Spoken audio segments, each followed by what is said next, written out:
નમસ્કાર વિદ્યાર્થી મિત્રો, ધોરણ 12 વિષય બીએ વ્યવસ્થા તંત્ર. વ્યવસ્થા તંત્રની અંદર ચેપ્ટર નંબર 4 આપણે 5 થી લઈને 10 સુધીના ચેપ્ટર સ્વાધ્યાયમાં શીખી ગયા. 5 થી 10 આપણે શીખી ગયા. ત્યાર પછી 1 થી 4ના તમને પહેલા વિડીયો આવેલા હતા અલગ. પહેલા ચેપ્ટરનો વિડીયો મારો હતો, બીજા, ત્રીજા અને ચોથા ચેપ્ટરનો વિડીયો તમને બીજા કોઈનો આવેલો હતો. તો હવે હું તમને ચોથા ચેપ્ટરનો વિડીયો ઉતારું છું. ચોથું ચેપ્ટર સ્ટાર્ટ કરું છું, વ્યવસ્થા તંત્ર. વ્યવસ્થા તંત્રની રચના. આયોજન દ્વારા એના પ્રસ્તાવના જોઈએ કે આયોજન દ્વારા એકમના ધ્યેય સુનિશ્ચિત કરવામાં આવે છે. સંચાલનની સફળતાનો આધાર માત્ર આયોજન પર નથી, પરંતુ આયોજનના અસરકારક અમલ પર છે. સંચાલન સફળ થાય, તમારો ધંધો સફળ થાય તો ફક્ત આયોજન જ એમાં મહત્વનું નથી કે આયોજન સારું હતું એટલે સંચાલન સફળ ગયું, પણ આયોજનની સાથે સાથે વ્યવસ્થા તંત્રની રચના પણ એટલી જ સારી હતી કે જેનાથી એ સફળ થયું. આયોજનના અસરકારક અમલ અને ધ્યેય સિદ્ધિ માટે જે વહીવટી માળખું તૈયાર કરવામાં આવે છે તેને વ્યવસ્થા તંત્ર કહેવાય.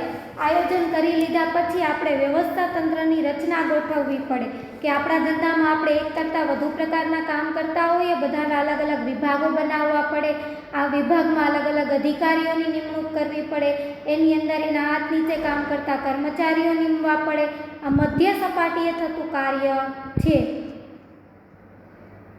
જ્યારે સમાન ધ્યેયની સિદ્ધિ માટે એક કરતાં વધુ વ્યક્તિઓ કામ કરતા હોય ત્યારે એકમના અસરકારક વ્યવસ્થા તંત્રની રચના આવશ્યક રહે છે. એક અસરકારક વ્યવસ્થા તંત્રની રચના કરવી જ પડે. એકમની ધ્યેય સિદ્ધિ અને કાર્ય સફળતાનો આધાર એકમની કર્મચારીઓ વચ્ચે કાર્યોની સ્પષ્ટ વહેંચણી, સત્તા અને જવાબદારીનું વિભાજન, સત્તા સોંપણી જેવી બાબતો પર છે કે ભાઈ અમુક અધિકારીઓને સત્તા પણ સોંપવાની હોય તો અમુક અધિકારીઓને કામની જવાબદારી સોંપવાની હોય. હવે એ જવાબદારી કામની કરે એના માટે એનાથી ઉપરી અધિકારીને સત્તા સોંપવાની કે એ સત્તા મુજબ કામ કરાવી શકે જેથી એની ફરજો પૂરી થાય. સંચાલનની પ્રક્રિયામાં જે હેતુઓ સુનિશ્ચિત થાય છે તેને વિધિસર રીતે અમલમાં મૂકવા માટે વ્યવસ્થા તંત્ર અનિવાર્ય છે. તેથી જ કહેવાય છે કે આયોજન ધંધાકીય સાહસનું મગજ છે, સંકલન પ્રાણ છે અને વ્યવસ્થા તંત્ર એ તેનું શરીર છે. પૂછાય છે, યાદ રાખજો, અંડરલાઈન કરી લેજો કે આયોજન એક મગજ કહેવાય, પ્લાનિંગથી કામ કરવાનું છે. સંકલન એક પ્રાણ કહેવાય, વ્યવસ્થા તંત્ર એનું શરીર છે. આયોજન જેમ બૌદ્ધિક રીતે થાય, એક જગ્યા પર બેસીને પણ તમે આયોજન કરી શકો, જ્યારે વ્યવસ્થા તંત્ર બધા માણસોને અલગ અલગ જગ્યાએ ગોઠવવાની એક રચના છે, એક શારીરિક માળખું છે. અર્થ, એનો અર્થ કીધું છે. સામાન્ય શબ્દોમાં કહીએ તો સમાન ધ્યેય સિદ્ધ કરવા પ્રવૃત્ત થયેલી વ્યક્તિઓ વચ્ચે સત્તા અને જવાબદારીની વહેંચણી કરતું માળખું. કે ભાઈ પ્રવૃત્ત થયેલ વ્યક્તિઓ વચ્ચે, ધંધામાં જેટલા પણ વ્યક્તિઓ પ્રવૃત્તિ કરે છે, કામ કરે છે, બધા વ્યક્તિઓ વચ્ચે સમાન ધ્યેય, એકદમ આપણા ધંધાનો ધ્યેય સિદ્ધ કરવા વ્યક્તિઓ વચ્ચે સમાન રીતે સત્તા અને જવાબદારીની વહેંચણી કરતું માળખું તૈયાર કરીએ એને વ્યવસ્થા તંત્ર કહેવાય. ચેસ્ટર આઈ બર્નાર્ડના જણાવ્યા મુજબ 2 કે તેથી વધુ વ્યક્તિઓના સહકાર દ્વારા થતી પ્રવૃત્તિ. 2 કે વધુ વ્યક્તિઓ ભેગા મળે એટલે ત્યાં વ્યવસ્થા તંત્રની જરૂર ઊભી થાય. લુઈસ એલનના જણાવ્યા મુજબ વ્યવસ્થા તંત્ર એ એક એવી પ્રક્રિયા છે કે જેમાં નિશ્ચિત હેતુઓ સિદ્ધ કરવા માટે લોકો વધુમાં વધુ અસરકારક રીતે કાર્ય કરે છે. કાર્ય કરી શકે તે હેતુથી કાર્યની સ્પષ્ટતા કરવાની, તેનું વર્ગીકરણ કરવાની, જવાબદારી અને સત્તાની સોંપણી કરવાની તેમજ સંબંધો સ્થાપવાની પ્રક્રિયા છે. એટલે કે વધુ સારી રીતે એકમની અંદર, ધંધાની અંદર કર્મચારીઓ કામ કરી શકે એ કાર્યની સ્પષ્ટતા કરવી, તે વર્ગીકરણ, એના માટે હેતુથી કાર્ય સ્પષ્ટ કરીએ, વર્ગીકરણ કરીએ, જવાબદારીને સત્તાની સોંપણી કરીએ એને કહેવાય વ્યવસ્થા તંત્રની પ્રક્રિયા. હવે આપણે ખ્યાલ નથી જોવાનો, ખ્યાલમાં એટલું બધું નથી, ડાયરેક્ટ નેક્સ્ટ મુદ્દા પર આપણે આવીએ. લાક્ષણિકતાઓ. વ્યવસ્થા તંત્રની લાક્ષણિકતાઓ કઈ કઈ છે? તો પહેલું છે ધ્યેયલક્ષી પ્રવૃત્તિ. ધંધાકીય એકમના ધ્યેયની સિદ્ધિ માટે વ્યવસ્થા તંત્રની રચના કરવામાં આવે છે.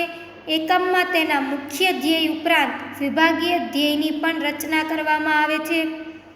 એટલે કે ધંધાકીય એકમના ધ્યેયની સિદ્ધિ માટે વ્યવસ્થા તંત્રની રચના થાય, ત્યાર પછી મુખ્ય ધ્યેય ઉપરાંત વિભાગીય ધ્યેયની પણ રચના થાય.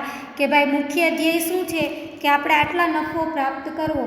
હવે એટલા નફા સુધી પહોંચવા માટે પણ આપણે વિવિધ પ્રકારના ધ્યેય નક્કી કરવા પડશે. આપણે કેમ 12મા ધોરણનો ધ્યેય હોય સારામાં સારા માર્ક્સે પાસ થવું, પણ એના માટે બધા સબ્જેક્ટમાં એક ડેડલાઇન નક્કી કરવી પડે કે ભાઈ આમાં આટલા માર્ક્સ, આમાં આટલા માર્ક્સ, એમ વિવિધ ધ્યેય સિદ્ધ કરવા પડે તો થાય. તો એવી જ રીતે આની અંદર પણ મુખ્ય ઉપરાંત વિભાગીય ધ્યેયની પણ રચના કરવામાં આવે છે.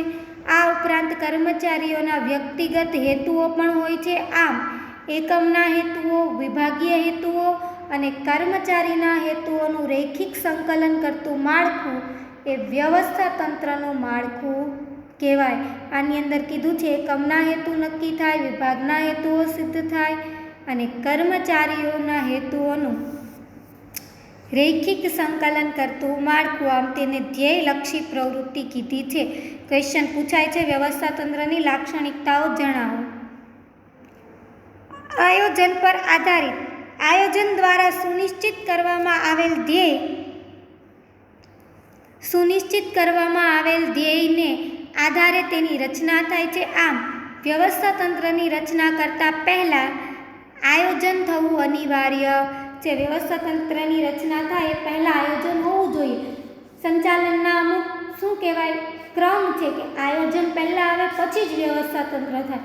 તમે આયોજન વગર વ્યવસ્થા તંત્ર કેવી રીતે ગોઠવો? તમને ખબર જ નથી કે તમારે કેટલા વિભાગનું કામ કરવાનું છે, તો તમે વિભાગની રચના કેવી રીતે કરો? એ વિભાગમાં કેટલા વ્યક્તિઓને સામેલ કરો? આગળ કર્મચારી વ્યવસ્થા કેમ થાય? દોરવણી કેમ થાય? એટલે આયોજન જરૂરી છે કે આયોજન દ્વારા સુનિશ્ચિત કરવામાં આવેલ ધ્યેયને આધારે એની રચના થાય. ભવિષ્યમાં અમલમાં મૂકવાની યોજનાના આધારે જ એકમમાં માળખાનું ઘડતર થાય છે. તેથી જ કહી શકાય વ્યવસ્થા તંત્ર આયોજન પર આધારિત છે. ભવિષ્યમાં જે કામ કરવાનું છે આપણે આયોજનમાં નક્કી કર્યું છે ને એ મુજબ વ્યવસ્થાની રચના કરવાની છે.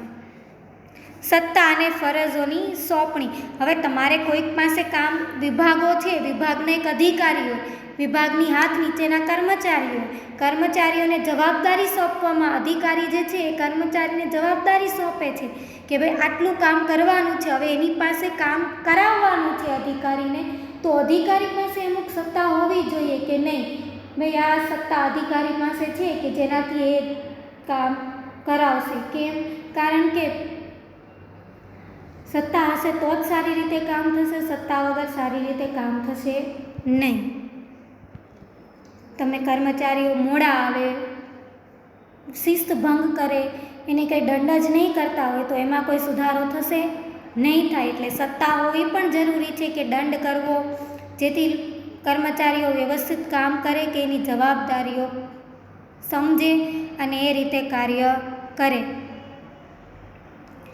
આ સાથે જે તે વ્યક્તિને તેની સત્તા વિશે પણ માહિતગાર કરવામાં આવે. લાયકાતના આધારે જુદી જુદી સત્તાઓ સોંપવામાં આવે. આથી વ્યવસ્થા તંત્ર વ્યક્તિઓ વચ્ચે સત્તા અને ફરજના સંબંધો સ્થાપિત કરતું માળખું છે.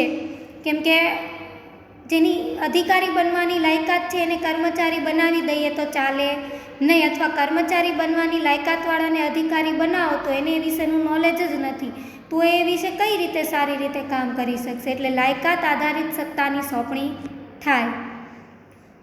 અમુકને નાણાં વિભાગનું જ્ઞાન હોય તો તમે નાણાં અધિકારીના બદલે એને વેચાણ વિભાગનો અધિકારી બનાવી દો તો એ ચાલે નહીં. માનવ પરિબળને મહત્વ.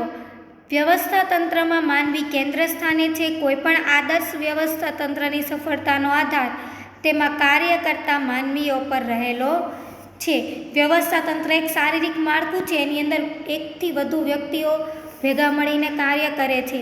એટલે ત્યાં શું કીધું, એક માનવ પરિબળ પર આધારિત છે. માનવીઓ જેટલું સારી રીતે કાર્ય કરશે એટલો જ સારો ધંધો સફળ થશે. તેથી અસરકારક વ્યવસ્થા તંત્રની સ્થાપના માટે અસરકારક માનવ સંબંધો સ્થાપિત કરવા જરૂરી છે. પરિવર્તનશીલતા. એકવાર વ્યવસ્થા તંત્રની રચના થયા પછી તેમાં ફેરફારને અવકાશ શક્ય છે, કારણ કે હાલમાં પરિવર્તનનો સમય છે. તમે કદાચ આજે વ્યવસ્થા તંત્ર નક્કી કર્યું હોય 2-3 વર્ષ માટેનું કે 1 વર્ષ માટેનું, વચ્ચે કોઈ એવી પરિસ્થિતિ આવી જાય ને હવે તો ગમે ત્યારે ગમે તે વસ્તુ આવી શકે છે, તો તમારા વ્યવસ્થા તંત્રની અંદર એવો અવકાશ હોવો જોઈએ કે તમે ફેરફાર કરી શકો. એવા વિકલ્પો વિચારેલા હોવા જોઈએ કે આમ નહીં તો તમે આમ ફેરફાર કરી શકો. કારણ કે બદલાતા જતા સંજોગો અને પરિસ્થિતિ અનુસાર વ્યવસ્થા તંત્રમાં સાનુકૂળ ફેરફારો કરી શકાય. નવી ટેકનોલોજી અમલમાં આવે, નવી શોધખોળ થાય કે ધંધાકીય પર્યાવરણમાં ફેરફાર થાય તો વ્યવસ્થા તંત્રમાં ફેરફાર જરૂરી બને. ગમે ત્યાં ફેરફાર થાય, વ્યવસ્થા તંત્રમાંય ફેરફાર થાય, કરવા પડે. નવી ટેકનોલોજી અમલમાં આવે તો જૂની ટેકનોલોજી બિનઉપયોગી બને, તો જૂની ટેકનોલોજીના સ્થાને નવી આવવાથી તમારે તમારા વ્યવસ્થા તંત્રના માળખામાં પણ ફેરફાર કરવો પડે. આંતર સંબંધોની સ્થાપના. વ્યવસ્થા તંત્ર કાર્ય, હોદ્દાઓ કે વિભાગો વચ્ચે આંતર સંબંધોની સ્થાપના કરે છે. તે એક કાર્યના બીજા કાર્ય સાથેના તેમજ એક વિભાગના બીજા વિભાગ સાથેના સંબંધોની સ્પષ્ટતા કરે છે. ભલે પોતા બધાને અલગ અલગ વિભાગો આપ્યા છે, પણ છતાં એકબીજા વિભાગોએ સાથે હળી મળીને કામ કરવાનું છે. એટલે અહીંયા કીધું છે કે એકબીજા વિભાગો સાથે સંબંધોની સ્થાપના કરે છે. દેખરેખ અને અંકુશ. દેખરેખ અને અંકુશ સંકલન વ્યવસ્થા તંત્ર માટે મૂળભૂત જરૂરિયાત છે. સોંપવામાં આવેલ કાર્ય સત્તા અને ફરજોને અનુલક્ષીને કરે છે કે નહીં, જે રીતે કામ સોંપેલું છે એ મુજબ કામ થાય છે કે નહીં એ જોવાનું કાર્ય છે. જો એ નિરીક્ષણ રાખવામાં નહીં આવતું હોય તો લોકો વ્યવસ્થિત રીતે કર્મચારીઓ કાર્ય કરશે નહીં. એટલે એ અંગે દેખરેખ એની કાનૂની જોગવાઈઓ પણ વ્યવસ્થા તંત્રમાં છે. અંકુશની સામૂહિક પ્રવૃત્તિ. વ્યવસ્થા તંત્રમાં અનેક વ્યક્તિઓ ધ્યેય સિદ્ધ માટે પ્રયત્નશીલ હોય છે. વ્યક્તિઓના આ પ્રયત્નોને વ્યવસ્થા તંત્ર યોગ્ય માળખું પૂરું પાડે છે કે જેના દ્વારા સામૂહિક સહકારથી ધ્યેય સિદ્ધિની દિશામાં જઈ શકાય છે. વ્યક્તિઓના પ્રયત્નોને એક વ્યવસ્થા તંત્ર એક માળખું પૂરું પાડે છે કે બધા સામૂહિક રીતે હળીમળીને કોઈ પ્રવૃત્તિ કરે ને એમાં નફો પ્રાપ્ત કરે. નિયંત્રિત વહીવટી માળખું. વ્યવસ્થા તંત્ર એ ચોક્કસ પ્રકારનું નિયંત્રિત વહીવટી માળખું છે. ધંધાકીય એકમમાં સંબંધો પ્રસ્થાપિત કરવા માટે નિયમો અને નિયંત્રણોની આવશ્યકતા રહે છે, જેની રચના વ્યવસ્થા તંત્ર દ્વારા કરવામાં આવે છે. નિયમો અને નિયંત્રણો હોય અમુક પ્રકારના, કારણ કે તમે કોઈ પણ મોટી વ્યવસ્થા તંત્રની રચના કરો, એક આવશ્યક વ્યવસ્થા તંત્રની રચના કરો અને એ સફળ થવા માટે એના અમુક નિયમો, નીતિ નિયમો હોવા જોઈએ. એક માળખું તૈયાર કરવાનું હોય કે પછી એ મુજબ જ કાર્ય કરવાનું છે. ગાઈડલાઈન, અમુક નીતિ નિયમો ઘડેલા હોવા જોઈએ. આ હતી વ્યવસ્થા તંત્રની લાક્ષણિકતાઓ. આમાં વ્યવસ્થા તંત્રનો અર્થ અને વ્યવસ્થા તંત્રની લાક્ષણિકતાઓ એ એક મહત્ત્વનો મુદ્દો છે. ઇમ્પોર્ટન્ટ ક્વેશ્ચન છે, એક્ઝામમાં પૂછાય છે, એટલે ખાસ ધ્યાનથી વાંચજો. આમાં કંઈ નહીં સમજ પડે તો વોટ્સઅપ મેસેજ દ્વારા પૂછજો. નેક્સ્ટ લેક્ચરમાં વ્યવસ્થા તંત્રની પ્રક્રિયાના તબક્કા જોઈશું. અસ્તુ. આભાર.